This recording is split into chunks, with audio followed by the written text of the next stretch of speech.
Android-equipped vehicles are a reality for later in 2014. We got more leaks and even a name for HTC's future flagship. And Nvidia thinks you need 192 graphics cores on your Tegra K1. I'm Jaime Rivera, and if one bad core couldn't do it right, multiply that times 192. This is Pocketnow Daily.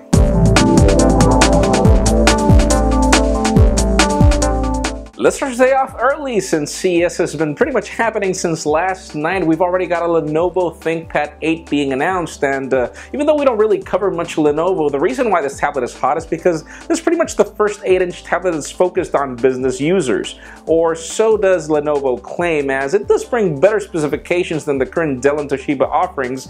The problem is, whenever you go to the fact that it doesn't include a digitizer for pen input, it kind of makes you wonder if it's truly a professional tablet, because the pricing is focused on that. It costs you almost 400 bucks, but anyways, links in the description to help you make up your mind that this is your next tablet. I do like it. Another company that's making big headlines is LG. They've pretty much had 3 announcements already. First of all, we get a Lifeband Touch, which is like a Pebble and a Nike Field Band had a baby, something close to that. Aside from that, we get the announcement of the LG G Flex in the United States in pretty much every carrier, which is great. And we even get webOS TV, finally. These are going to be available for their higher end TVs, though we don't really cover TVs here. webOS is really the news here, but we sadly do not have any dates, any pricing, any specifics, but you can expect our team to be covering these products in the show floor at CES very soon.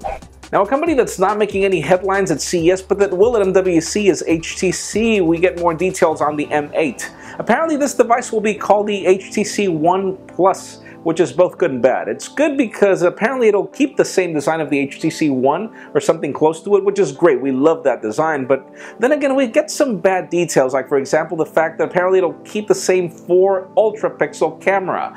And apparently that decision is set in stone. That's not going to change, and this is really bad. Nobody liked those photographs, but anyways, we'll see how this fares out eventually, and we'll probably be seeing some more very soon.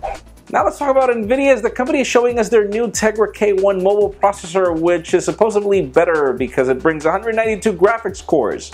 And we want to understand how exactly is that going to make things better. Obviously, the number of cores doesn't necessarily mean that, but we'll definitely be testing it out. Currently, it's being shown with the Unreal 4 engine, and things look kind of good. They look great, but obviously we'll have to test that out. Now, apparently this processor is more than just one chip. We'll be getting a 32-bit processor for mobile devices.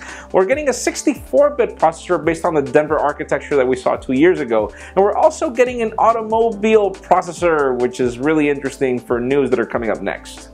And finally, for the hot news of the day, yes, it is a reality. Google has just teamed up with Audi, GM, Honda, and Hyundai to build the Open Automotive Alliance, which is pretty much like the Open Handset Alliance that was built years ago when Android was born. And this is great. We are going to have Android-equipped vehicles by the end of this year, which is something we are expecting, which is something we're looking forward to, though it is really hard to see what we're getting here. Apparently, we're getting applications that are focused on the dashboard. We still don't have any details on what specific version of Android this is. If this is going to be a unique version of Android, if whatever you buy on your phone will also work on your dashboard, which would be great. But that leads me to the question of the day. How much extra would you be willing to pay for Android on your dashboard? Because in my particular case, I wouldn't be willing to pay anything. Android is free, but leave us a comment down below. What do you expect for this? And friends, you know the drill. If you want to get the news earlier before this video is filmed, make sure you follow us on Pocketnow.com and subscribe to our YouTube channel as well. You can also follow me on Twitter, Jaime_Rivera. Please give this video a thumbs up if you like what you saw. I am Jaime Rivera. Thank you very much for watching. We will see you tomorrow.